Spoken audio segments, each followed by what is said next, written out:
We're going to continue finding derivatives of functions using some shortcut rules, although you might not think they're shortcut rules after we look at the product and the quotient rule. Okay, so let's take a look at the product rule. If we have two functions, two variable functions, two functions with variables in them, and we're multiplying them, the product rule for differentiation has us find the derivative by taking the first function, leaving it alone, multiplying it by the derivative of the second function. That notation would look like this.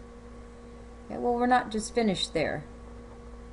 Plus the second variable factor, g of x, left alone, times the derivative of the first. So that's our product rule. Let's see how it works in an example.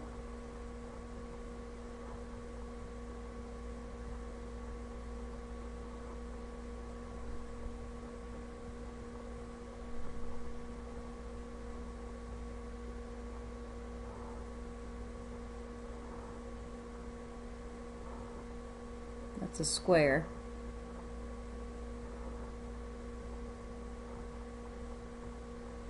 Here we have a product of two variable factors. One way we could find the derivative is to do the necessary algebra, foiling it, and then term by term differentiation using our sum and difference rules. Okay, and certainly we could do that because it's manageable. But to understand the product rule, we're going to go ahead and apply that rule to this product. Okay, so to find this derivative, according to the rule, okay, let's identify each of these factors as f or g. And of course the product rule would work for more than just two factors, but we're going to limit our work to two factors. So let's just identify this first binomial as the f function in terms of x, and this is the g function, the second binomial, in terms of x. Alright, so coming back up here to the formula, it's the first function left alone, okay, times the derivative of the second factor. So I'm just going to bring in the derivative operator at this point. That's plus 4x. Plus, okay, now we're moving over here. The second factor left alone, 5 plus 4x, times the derivative of the first factor. So we need to differentiate both of the two factors, but they get multiplied by the remaining factor.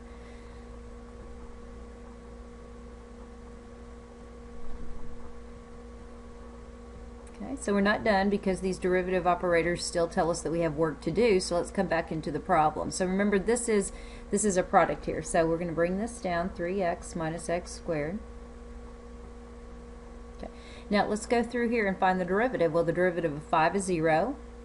The derivative of 4x is 4. Moving across here to the addition sign.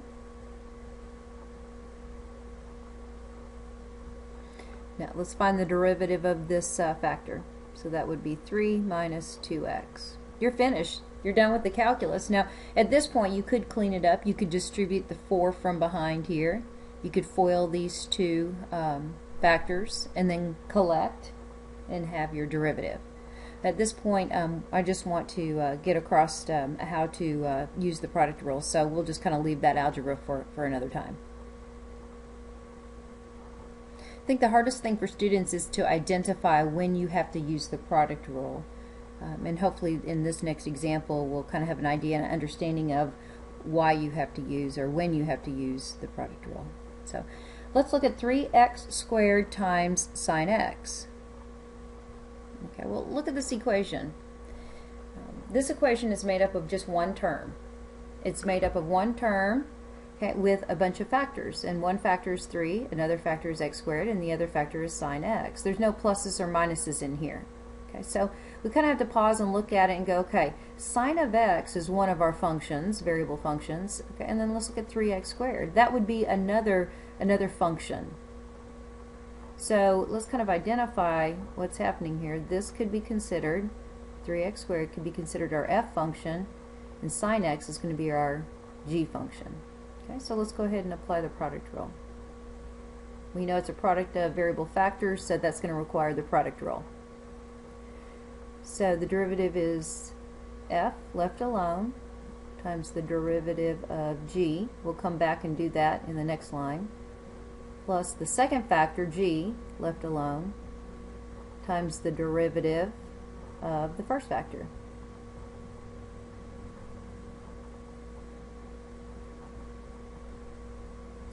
Okay, so studying what we need to do here, that derivative is cosine, so we're going to have 3x squared times cosine of x. We're finished here, plus, let's kind of look over here. This derivative is going to be 6x. And while it wouldn't be wrong to write down sine x, 6x, it's just common practice to take that derivative, 6x, and pull it to the front of sine x. So it's 6x sine x. So we're done. We're finished. We found the derivative. Okay. Let me touch back to something we've done previously. Let's look at what if it was just y equals 3 sine x. Okay. You might be thinking, well, I need to do the product rule on this function. Now remember, the product rule needs to be used when you have variable factors. Okay. Now I could use the product rule here, but it's more work than necessary. For example, I could call the 3 the f function and the sine x the g function and proceed with the product rule. Well, if you can kind of notice right here, this factor doesn't contain a variable, so I don't have to go that route with the product rule. Think back to one of the first rules we saw, that rule being the constant multiplier rule, where this is a constant multiplier, no variable, so we could just actually find 3 times the derivative of the variable part, okay, which is going to be cosine x. Okay, so sometimes you don't have to use the product rule. It's just when you've identified variable factors that you're required to use that rule. Okay. All right, so let's look at another example.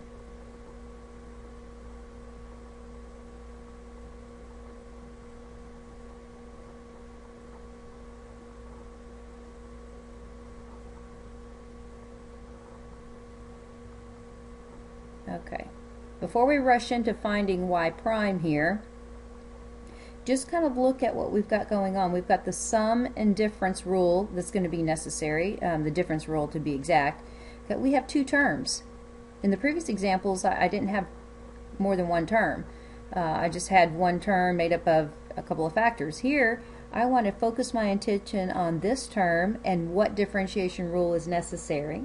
Then at this term right here, this term may require a completely different differentiation rule. So each term by themselves may require the same or a different differentiation rule.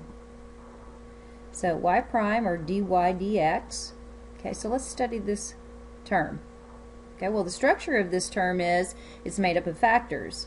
Are those factors both variable factors? Yes. Think of 2x as your f function with a variable and cosine x as your g function with the variable factor. Do I have to use product rule? I sure do. So this derivative is the first times the derivative of the second plus the second factor, cosine x, times the derivative of the first variable factor. So that just results from differentiating this term. So let's move over here, minus, okay, now here I don't have to use the product rule because that's the constant multiplier. So it's minus 3, the derivative of sine is just cosine.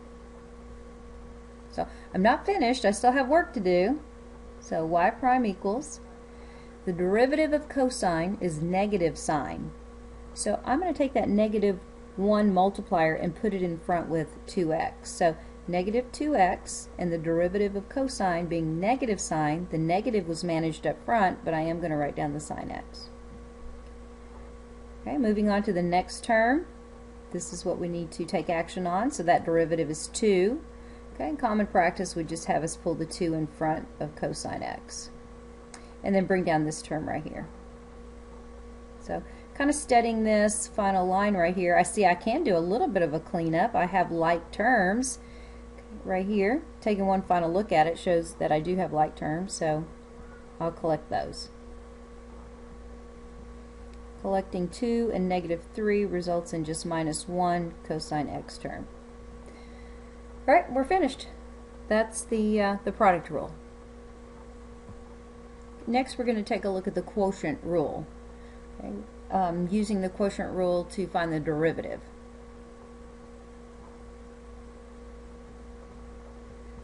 So let's take a look at that rule and then we'll use an example. Okay, so for this particular rule, our answer is going to actually be another quotient.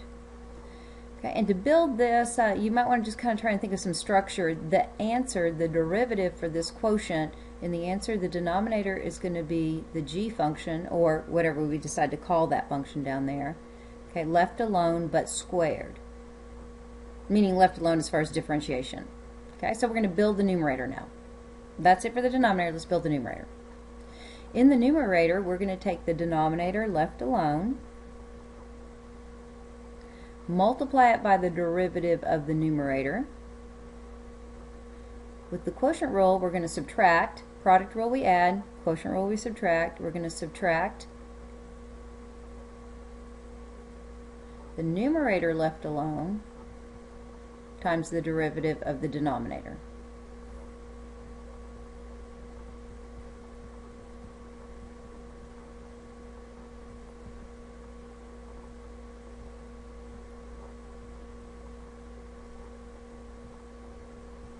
So consider this quotient. It's a fraction. It's a quotient. If we're interested in finding the derivative and we identify this as a quotient, we want to use the quotient rule. This is what it's going to look like.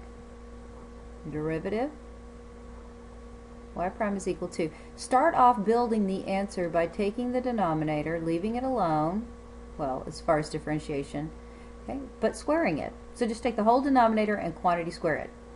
If you have that first in front of you, then what you can do, it might help remind you that in the numerator, we're going to start with what we wrote down here, the g function, left alone, times the derivative of the numerator. I probably didn't need that.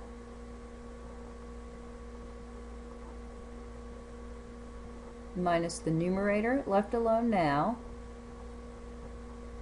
times the derivative of the denominator.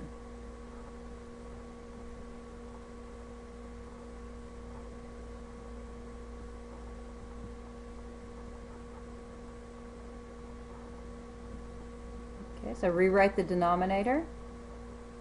Let's go up and perform the necessary calculations. So I still have x squared plus 1. I'm going to multiply that by this derivative, which happens to be 5, minus the derivative of this denominator is 2x. Okay. We're not finished yet. We need to distribute the 5, distribute the 2x, see if there's anything that will clean up, and perhaps I could cancel. If the numerator simplifies to x squared plus 1, then I could cancel the x squared plus 1 on top with one of the factors down here in the denominator. So we do have a little bit more work, but at this point I'm just going to kind of leave it and say that is the quotient rule. Okay, I want to look at some other examples with you. It's not always necessary to use the quotient just because you see a quotient or just because you see a fraction. For example, look at this equation. Sometimes students are tempted just to jump right into the quotient rule and use it when they see a fraction, but if you kind of study the structure here, I could do a rewrite on this. I could pull out a 1/6. Okay, there's one way. Pull out a 1/6 in front of x squared plus 3x. Which, if you kind of look at this, to find the derivative, y prime, what I could do is use the constant multiplier rule. That is 1/6 times this derivative. So 1/6 times the derivative of x squared plus 3x would be 2x plus 3. And I'm done. You could distribute the 1/6, but not really necessary. Okay, another way to kind of think about this same problem before I move on is think about breaking it apart, putting the 6, because I'm dividing by a monomial, one term. Okay, I could actually break this apart into x squared over 6 plus 3x over 6. Okay, so I haven't done any calculus. That's why I'm still with the notation y. What I could do here, okay, is if I look at both terms, maybe I could simplify, but I know this one right here doesn't simplify, so I can think of it as 1/6. Remember, that's a 1 there, 1/6 x squared, but this one does simplify.